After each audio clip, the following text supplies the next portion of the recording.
Good morning, guys. So I just recorded these whole clips describing this video, and when I went back to watch them, I saw that the camera had its audio settings turned to off, so none of my videos had sound. So this morning I am coming to you with the tea. So it was November 13th. I was getting Indy ready for school. She was giving me a hard time. If you know that I made the video about her getting bullied and harassed in school and her teachers and everything doing nothing, I will link that video right here or here, one of these two. She didn't want to go to school. She would give me a hard time every morning. So this particular morning, she gave me a hard time. And she ended up missing the bus. So I was getting her ready, and I had to go downstairs and wake up Aspen and get Aspen ready. Sorry, I'm listening to the trucks outside. But so I got Aspen all ready, and we were getting in the car to drive Indy to school, and we got to the stoplight at the end of our road. And I was in the right lane, and there was a truck next to me in the left lane. And then opposite of us going, he was coming from the opposite direction towards us, is where this truck was. So our light turned green, and the truck next to me started accelerating, and I couldn't see anything around them because this was a very big truck, like lifted and all that stuff. So they went, and I started going. And at the last second, with no time to brake, a huge box truck, like a big square metal box truck, came from this direction, and they were making a left turn, and they cut in front of him, just missed him. But since he was so big, they came around him so fast that I didn't have time to prepare myself, and I didn't have enough time to stop. So what ended up happening was, when that man turned, if he wanted to, so if he would have turned and not hit me, he would have hit oncoming traffic perpendicular to us. But if he hit me, which he did, he could hit me out of the way and get in the right lane so that he wouldn't hit the oncoming cars. So that's what he decided to do. He hit my car, pushed us back, and drove in the lane he needed to. And when he hit my car, it was like confetti went off, like metal went everywhere, and he hit us so hard that my car actually stopped dead in its tracks. I actually never had time to actually push my foot down on the brake, so he stopped our car just from the impact. And I sat there for a couple seconds, and I looked around trying to decide what the heck just happened. And it took me a second to register, and then when I looked to see if he stopped, it made me infuriated that he didn't stop to check if anyone was okay. He continued driving, and he continued driving fast. So I had to physically put my car in reverse, because if I would have just turned right to catch him, I would have drove into the perpendicular oncoming traffic. So I had to put my car in reverse, then I had to put it in drive, and I had to follow him. Mind you, the road I'm following him, the speed limit is 35 miles an hour, and I was doing 60 miles an hour to catch him. I finally make it up right behind him, and I am taking pictures of his license plate because I know I'm going to have to call the cops, and I want proof of who he was. So I'm taking pictures of his license plate, and then I thought, you know what, screw it. I'm going to put myself in reverse and drive around right in front of him and wedge him so he can't drive. So I put myself in reverse, and meanwhile, the girls are saying stuff to me. At the light, I did say to the girls, "Are you okay?" They both said yes, and that's why I continued to drive. I would not have driven and followed him if the girls were hurt. That would have been the least of my priorities. I back up, and cars are beeping at me. I back up, and I go out around him, and it works out perfect timing that the light was green and the car in front of him was moving, and I wedge myself in, and he can't go anywhere. So he gets out of his car and knocks on my window, and as he's doing that, a white Subaru comes around and cuts me off. I'm like, great, this person probably thinks I'm being a jerk for no reason. So he knocks on my window, I roll it down this much, and he says, "Could you please move to the side? Let's talk about this, let's be reasonable. Just move over here to the side and we can talk." And I'm like, hell no. Hell no, you just slammed into my car, you tried to run from me, I have children, you're speeding down the road. I was like, you just tried to run from me, you just tried to run from me, no.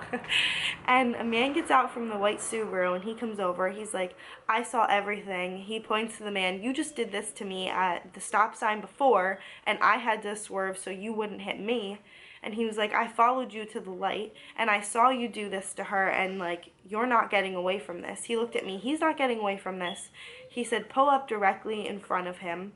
I'm here. He's here. I'm going to stay till the cops come. He said, call the police and put up your window. So I put up my window. I'm on the phone with the police. They come. He's actually being charged for a hit and run, which I have to be a witness for in court. And, yeah, so I got out of my car. Taylor came. I called Taylor. I'm like, hey, I just got hit. Can you come? He came. The damage was pretty substantial. My car was just like folded back on the front corner. It ended up taking his insurance company because he was renting a work truck and he was from a different state. So it took his insurance company months to get back to me. I think I didn't hear from anyone until the last week of December. And in January, they gave me a rental car for 1 week. But other than that, I had to drive my car, which they deemed totaled, but they still made me drive it. Thanks a lot. And they paid me for my car. Finally, it's now it's now March, and I just got the payments for my car, which happened in November 13th, March, 5 months later, but it's okay. At least I got it right. So, yeah, that was the story. When the cops got to the scene, they actually opened the door to make sure everyone was okay, and Aspen said, oh my gosh, what happened? And, Aspen said to them, that was scary. That was scary. But that's what I was repeating the whole time, so I think she had just been copying me. But, yeah, so I'm making this video because today is the day that they are coming to take the Jeep to the salvage yard. So, that is really sad. I'm not looking forward to that, and it's kind of a little depressing. So, I've breastfed the girls all over that car. We got it when Indy was 5 months old. So, this car has been with us for a long, long time. So, it's very sad. I think I just want to take you guys outside with me and just reminisce on the car one last time. So the girls and I did a photo shoot with my car this morning, and we took a little video saying bye to her. So I'll put that video in here now while I walk over to the car. It was so cute. Okay.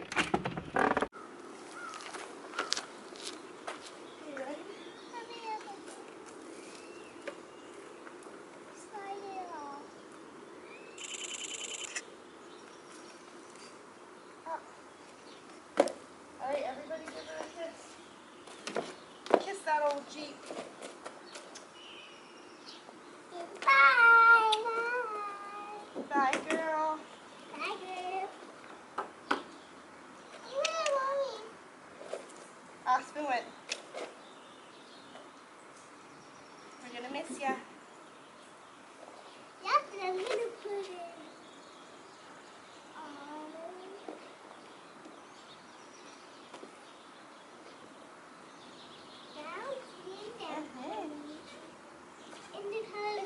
Indica. And the targets. So this is her, and this is her damage. She's folded up here, and then this is actually all smushed, and then you cannot open the passenger door because of how smushed this is together. I didn't bring the keys, which I should have, but this is inside of her. If you can see, I have breastfed like 20,000 times on these two seats here. I've changed so many diapers here. We've eaten so many snacks here. We've hung out, sung so many songs in here. Oh, it's just crazy. 6 years of life in this thing. This is the back seat where the girls always sat together. Their car seats were back here. I changed so many diapers. I remember putting my arms on the top of the seat and my knees on the bottom of the seat when I was on the way to the hospital giving birth to Aspen. I remember bringing her home in this car. I remember driving with them for the first time. I remember getting our puppy Grizzy, and I held her up here, and Taylor drove, and we brought Grizzy home in this car. Look at all the stickers they put on after pediatrician's appointments. Here is the trunk. We've had picnics in here. We've packed it full of beach stuff, taken it to the beach. She is untagged, no more license. Oh, it's just so sad. Here's more pediatrician stickers. So this thing has taken us back and forth from Pennsylvania to Texas twice. She's been in probably like 16 or 17 states. She's taken us to the beach. She's taken us so many places, got us furniture at IKEA, moved us in and out of so many houses, brought our babies home. We're gonna miss ya. R.I.P. girl. You gave us a good run. We love you.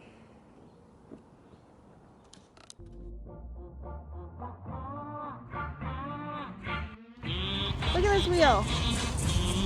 Boom!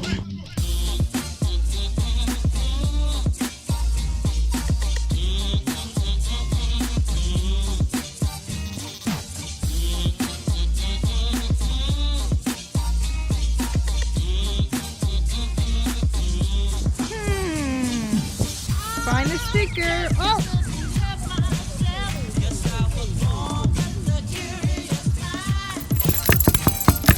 You stinker! You stinker! More flowers.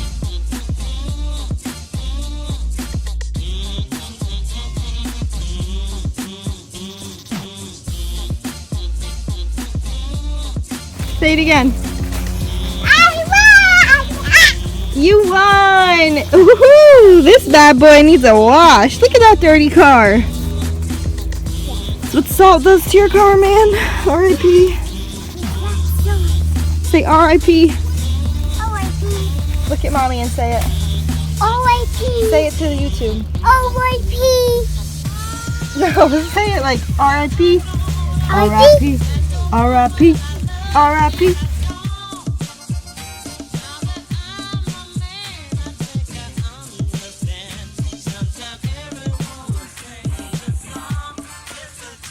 I forgot that I didn't put shoes on the girls, so I had to carry them in, right?